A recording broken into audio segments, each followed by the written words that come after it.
Camilla Morrison stood frozen in the dimly lit hallway of her grandmother's Victorian mansion, her heart pounding against her ribs. The sound came again, a distinct creaking of floorboards, followed by what seemed like the soft shuffle of feet. It was coming from the room at the end of the hall, the one with the heavy oak door that had remained locked for as long as she could remember. She had inherited the house 3 weeks ago, after her grandmother Eleanor passed away at the age of 92. The lawyers had handed her the keys with solemn faces, and her mother had squeezed her hand, whispering that Grandma Eleanor had specifically wanted Camilla to have the house. At 35, Camilla was between jobs and apartments, so the timing seemed like destiny. The house sat on Willow Street, surrounded by ancient elm trees that cast dancing shadows across the weathered brick facade. Built in 1892, it had housed 4 generations of the Morrison family. Camilla had spent countless summers here as a child, racing through the gardens and playing hide and seek in the numerous rooms. But there was always one room she was never allowed to enter, the last room on the 3rd floor. "That room stays locked," Grandma Eleanor would say whenever young Camilla asked about it. Her grandmother's usually warm eyes would turn distant, almost fearful. "It's been empty for decades, dear. Nothing in there but dust and old memories better left undisturbed."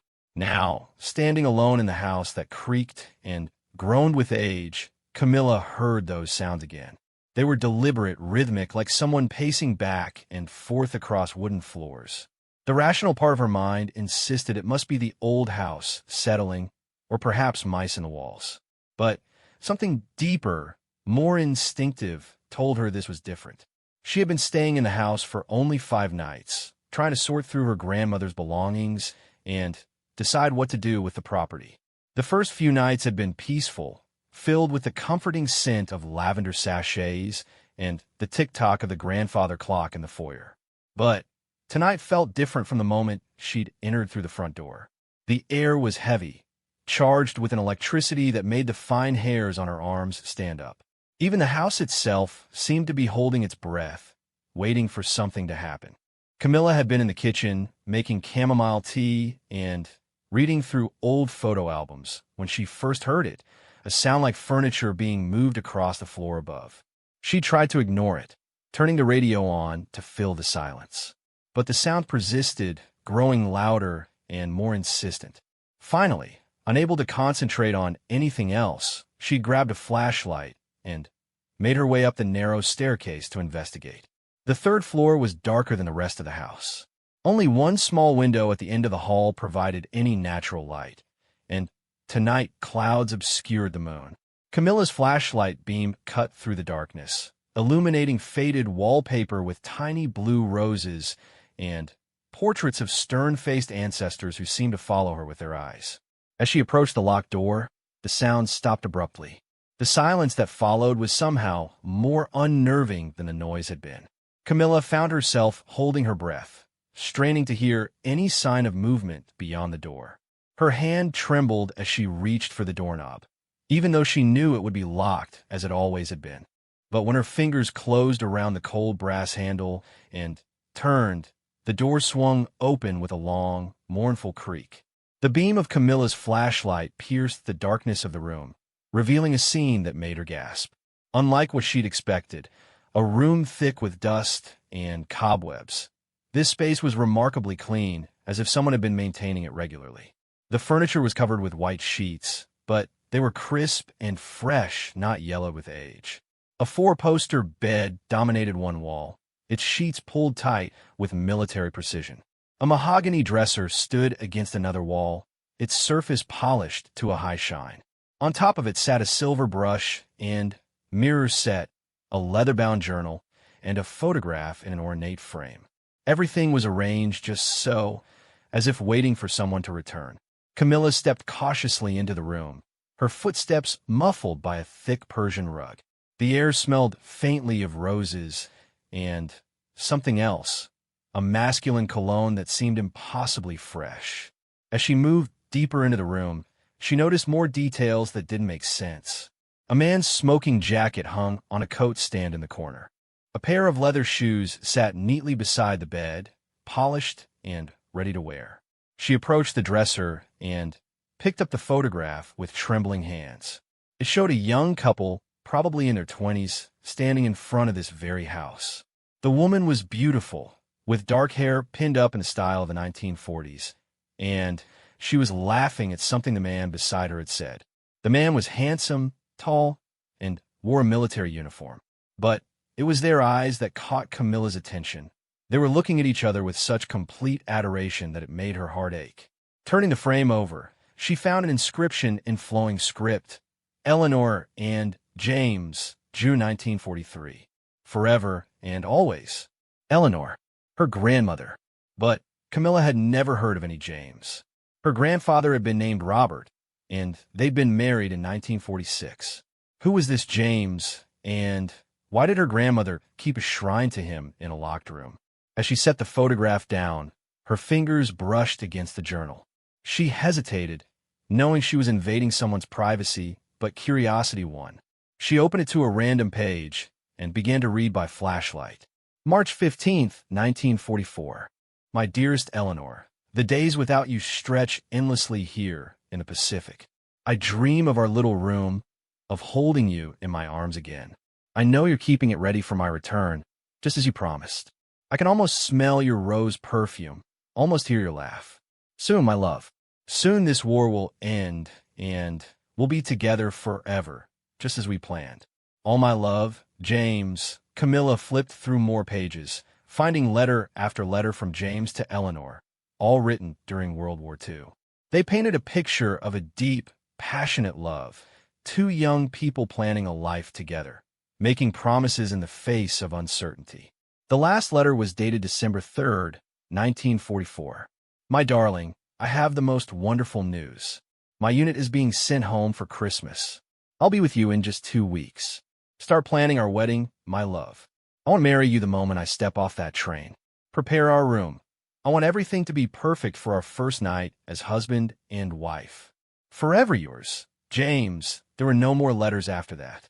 Camilla felt tears prick her eyes as understanding dawned. James had never made it home. Somewhere between writing that last letter and Christmas of 1944, something had happened. And her grandmother had kept this room exactly as it had been, waiting for a man who would never return. She was so absorbed in the journal that she almost missed the sound, soft footsteps crossing the room behind her. Camilla spun around, her flashlight beam sweeping across the space. No one was there, but the smoking jacket on the coat stand was swaying gently, as if someone had just brushed past it. "Hello," she called out, her voice barely above a whisper. "Is someone there?" The temperature in the room seemed to drop suddenly. Camilla's breath came out in visible puffs, and she shivered despite her warm sweater. Then she heard it, a man's voice, distant and hollow, as if coming from very far away. "Eleanor, is it you?" Camilla's heart nearly stopped. She wanted to run, but her feet seemed rooted to the spot. The voice came again, closer this time, filled with longing and hope. "Eleanor, my darling, you've come back to me." She felt a presence beside her, warm despite the cold air. The scent of that masculine cologne grew stronger, mixed with something else, sea salt and gunpowder. Without thinking, Camilla whispered, "She's gone. Eleanor is gone. I'm her granddaughter, Camilla." The silence that followed was profound, filled with a grief so palpable that Camilla felt tears streaming down her cheeks. Then, very softly, she heard what sounded like a sob. "Gone?" But she promised to wait. Camilla found herself speaking into the darkness, her voice gentle and compassionate. She did wait. She waited her whole life. She married my grandfather Robert in 1946, but I don't think she ever forgot you. She kept this room exactly as you left it. The presence in the room seemed to settle, becoming less agitated. Camilla felt compelled to continue, sharing what she knew of her grandmother's life. She talked about Eleanor's marriage to Robert, a kind man who had loved her deeply despite knowing he could never fully possess her heart. She spoke of the 3 children Eleanor had raised, the grandchildren she'd doted on, the full life she'd lived even while carrying the weight of her first love. "She used to come up here," Camilla said, remembering suddenly. "When I was little, I would sometimes find her standing outside this door. She'd have her hand on the doorknob, but she never went in while I was watching. Now I understand why. As she spoke, Camilla became aware that she was no longer afraid. Whatever presence inhabited this room, it wasn't malevolent. It was just a soul caught between worlds, waiting for a love that had transcended death itself. She walked to the window and pulled back the heavy curtains, letting moonlight flood the room. The clouds had parted, and silver light illuminated every corner. In that light, just for a moment, she could swear she saw him, a tall figure in military uniform, standing by the bed with his hands clasped behind his back. "James," she breathed. The figure turned, and she found herself looking into eyes that were kind but infinitely sad. He was young, maybe 25, with the bearing of someone who had seen too much too soon. He smiled at her, a gentle smile that reminded her startlingly of her grandmother's. "You have her eyes," he said, and his voice was clearer now, more real. "Eleanor's eyes. She always said our children would have eyes like the sea." Camilla's hand went to her chest, where her heart was racing. "You can see me?" "The veil is thin tonight," James replied. "It happens sometimes when a moon is right and someone with Eleanor's blood enters this room. She knew, I think. That's why she kept everyone out. She was protecting them, protecting you, from the sadness of this place." "But why are you here?" Camilla asked. "Why didn't you move on?" James moved to the window, looking out at the garden below. "I promised her I'd come home. A soldier keeps his promises. I've been waiting here since December 15th, 1944, the day my ship went down in the Pacific. I made it home, just not in the way we planned." The tragedy of it overwhelmed Camilla. Two lovers separated by war and death, one waiting in the physical world, one in the spiritual. All those years of Eleanor living her life while James remained frozen in time, anchored to this room by a promise made in wartime. "She knew you were here, didn't she?" Camilla asked. "That's why she never sold the house, why she kept this room locked." James nodded. "She would stand outside that door and talk to me. Tell me about her day, about the children, about the world changing outside these walls. I couldn't always manifest enough for her to see me, but she knew I heard every word. On our anniversary, June 10th, she would always leave roses by the door." Camilla remembered those roses. As a child, she'd asked about them once. Her grandmother had simply smiled and said they were for someone special. Now she understood. "The sounds I heard," Camilla said, "that was you." "I've been restless lately," James admitted. "I felt Eleanor leave this world 3 weeks ago. I felt our connection snap like a thread pulled too tight. I've been pacing, wondering what happens now. Will I fade without her memory to anchor me? Or will I remain here forever, a ghost in an empty room?" The anguish in his voice moved Camilla to action. She crossed the dresser and picked up the journal again. She wrote too, she said, flipping to pages she'd overlooked before. "Look, her entries are here in the back."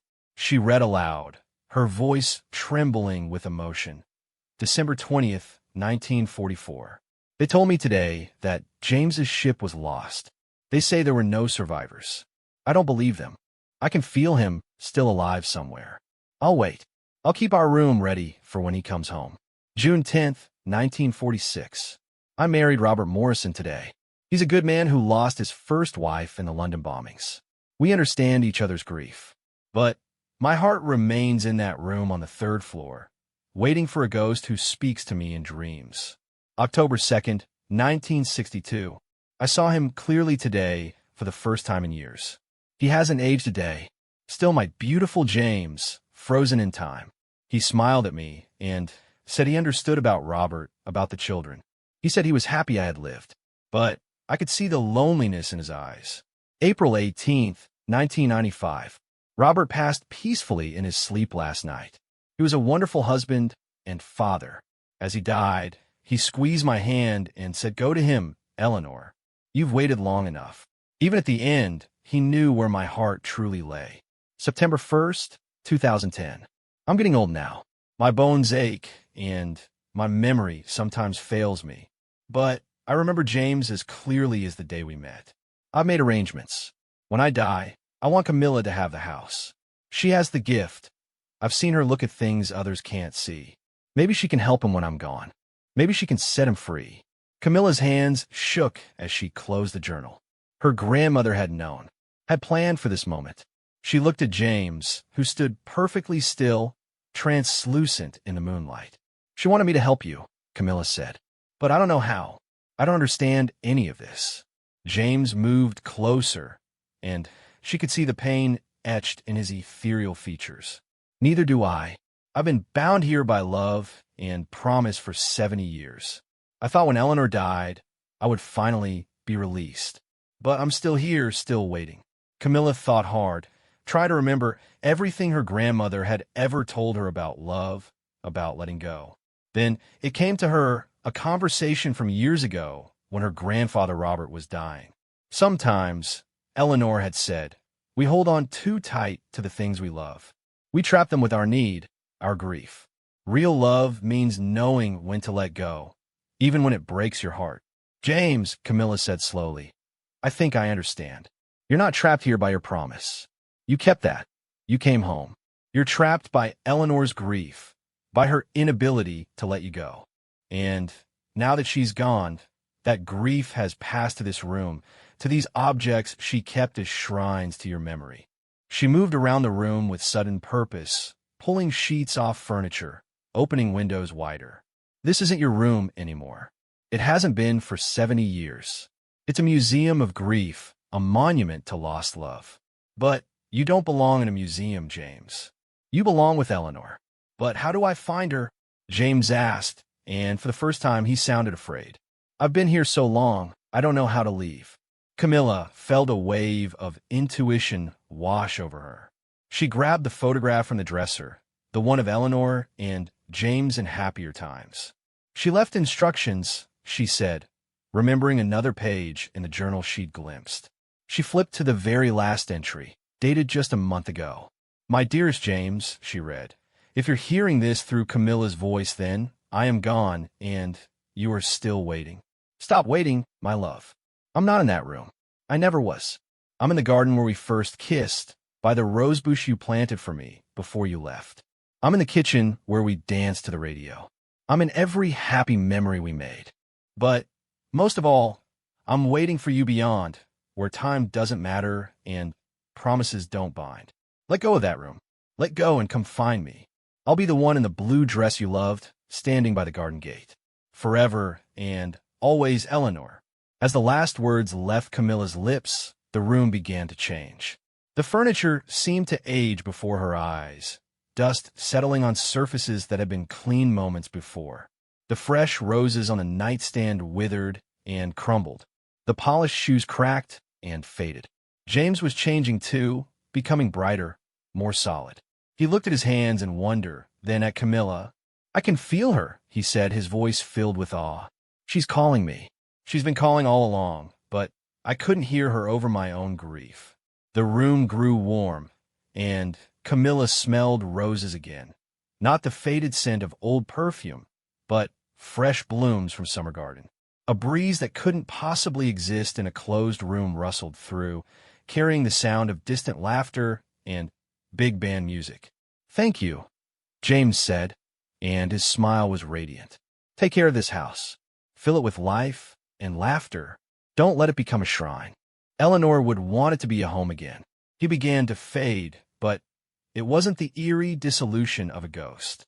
Instead, he seemed to be walking away, moving toward a light that Camilla could barely perceive.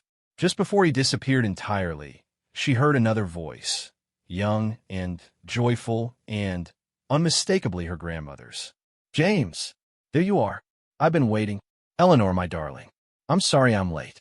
You're right on time, my love. You're always right on time.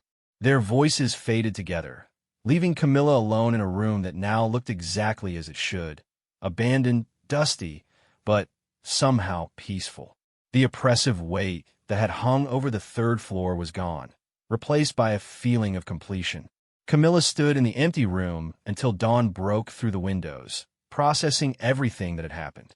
As the first rays of sunlight touched the walls, she noticed something she'd missed before, a small envelope tucked behind the mirror on the dresser, addressed to her in her grandmother's handwriting. With trembling fingers, she opened it and read, "My dear Camilla, if you're reading this, then you've done what I couldn't. You've set James free. I loved him too much to let go, even knowing I was keeping him from peace. Thank you for being braver than I was. This house is yours now, truly yours. Don't feel bound by the past as I was. Paint the walls bright colors. Fill the rooms with music. Have parties in the garden. Fall in love in the kitchen. Make new memories to layer over the old ones. But perhaps on June 10th each year, you might leave a rose by the garden gate. Not in grief, but in celebration of a love that transcended death itself. Be happy, my darling girl. That's all any of us who've gone before really want for those we leave behind. All my love, Grandma Eleanor P.S. Check the floorboard under the window. I left something for you." Camilla knelt by the window and found a loose board. Underneath was a small velvet box containing an engagement ring, a simple sapphire surrounded by diamonds. Another note was attached. "James gave this to me the night before he shipped out. I wore it on a chain around my neck my whole life. Robert knew and understood. Now it's yours, not as a relic of the past, but as a reminder that true love never really dies. It just transforms." 3 months later, Camilla had transformed the house on Willow Street. The locked room on the 3rd floor was now a bright studio where she worked on her art. The walls were painted sunny yellow, and plants hung in macrame holders by the windows. Sometimes, on very quiet mornings, she thought she could hear laughter drifting up from the garden. Not ghostly or sad, but the joyful sound of souls at peace. She kept her promise to leave a rose by the garden gate every June 10th. But she also planted new rose bushes, filling the garden with color and life. The house was no longer a shrine to lost love, but a celebration of love in all its forms, past, present, and future. One evening, as she worked in her studio, her boyfriend Mark brought her tea and kissed her forehead. "You okay up here?" he asked. "Not too many ghosts." Camilla smiled, fingering the sapphire ring she now wore on a chain around her neck. Not as a burden, but as a blessing. "No ghosts," she said. "Just love stories. Beautiful, complete love stories." As Mark left, she thought she felt a warm presence, like a gentle hand on her shoulder. A whisper of rose perfume drifted by, and she could swear she heard her grandmother's voice one last time. "Well done, my darling. Well done." The house on Willow Street stood proud against the evening sky, its windows glowing with warm light. Inside, life continued. Messy, complicated, beautiful life. And somewhere beyond the veil, 2 souls danced to music only they could hear, finally, together forever and always.